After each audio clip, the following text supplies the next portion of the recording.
Alright, folks, Rich Van Tassel back with you, finishing off our game picks for Week 9 of the NFL season. We only have two more left.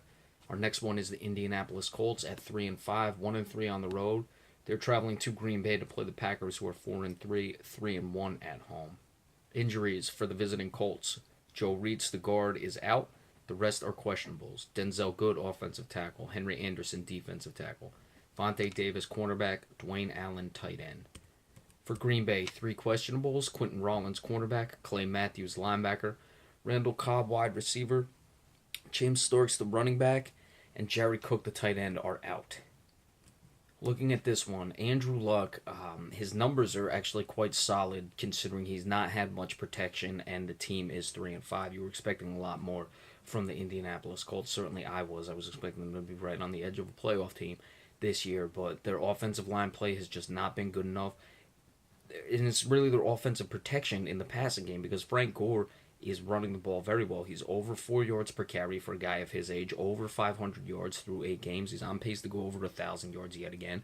And T.Y. Hilton, though, in the passing game, has 46 receptions, over 700 yards, and 4 touchdowns. That'd be a good receiving year by any standard. Not great, certainly, but a lot of guys would take those sort of numbers. We're looking at 90 catches, 1,400 yards, and 8 touchdowns, assuming he continues on the pace. You look at the other end, Green Bay, it's Devontae Adams is the top receiver, 40 receptions for 424 yards. So Indianapolis can do things offensively, but it's just the lack of consistency because Andrew Luck gets sacked way too much, and it's become a problem this year. Now, Green Bay has also not been impressive.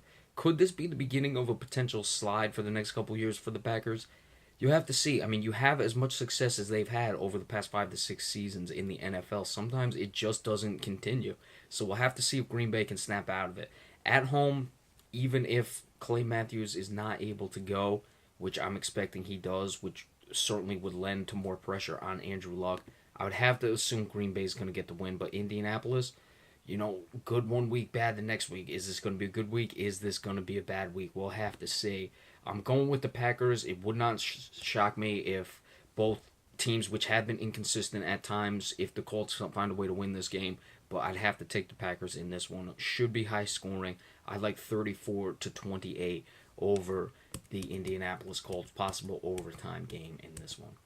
And then the last game, the Sunday night game, the Denver Broncos at 6-2 travel to Oakland to play the Raiders, who are also 6-2, so a big game in the AFC West.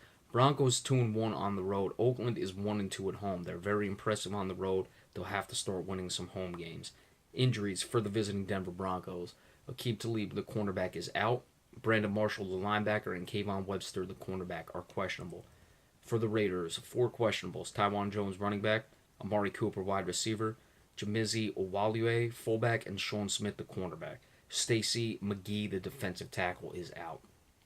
Of course, a huge game for Oakland. This is going to be the first time they've had a home Sunday night game in a long time. I can't think of the last time it was. Certainly, they've been talking about it last week while I was watching the game.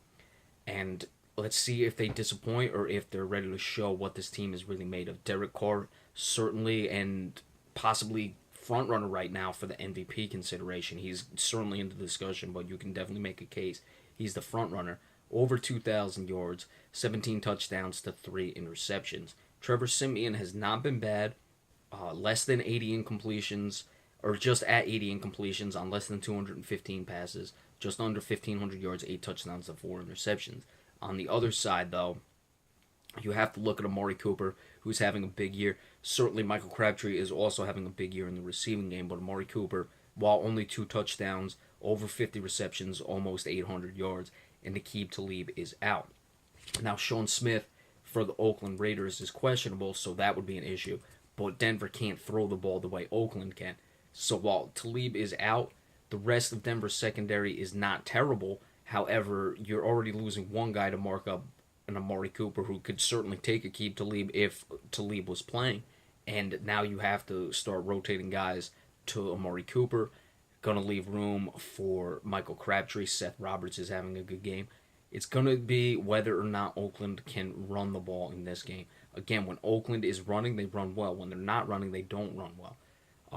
Running good, then they're running really well, And when they're running bad, they're running really bad. There's really no middle ground for the Oakland Raiders. Latavius Murray has had some injuries, so that contributes to a lot of the inconsistencies. He's under 4 yards per carry, does have 5 touchdowns. Let's see if he can build his consistency. As much as I like the Raiders this season, I don't think they're quite ready for it, especially at home. I may look bad on this one, but I think Denver is going to surprise, going to go in there and get the win. Von Miller, DeMarcus Ware will get pressure to alleviate that secondary issues with the Aqib Talib injury, and I see the Denver Broncos coming away with the victory in this one. I like it 28-24 in a disappointing loss for the Oakland Raiders. All right, so those are your Week 9 game picks for the NFL season. Remember to stay tuned for the weekly NBA reports and the Celtics report tomorrow, and of course the game recaps. We'll see you then. Enjoy tomorrow's games.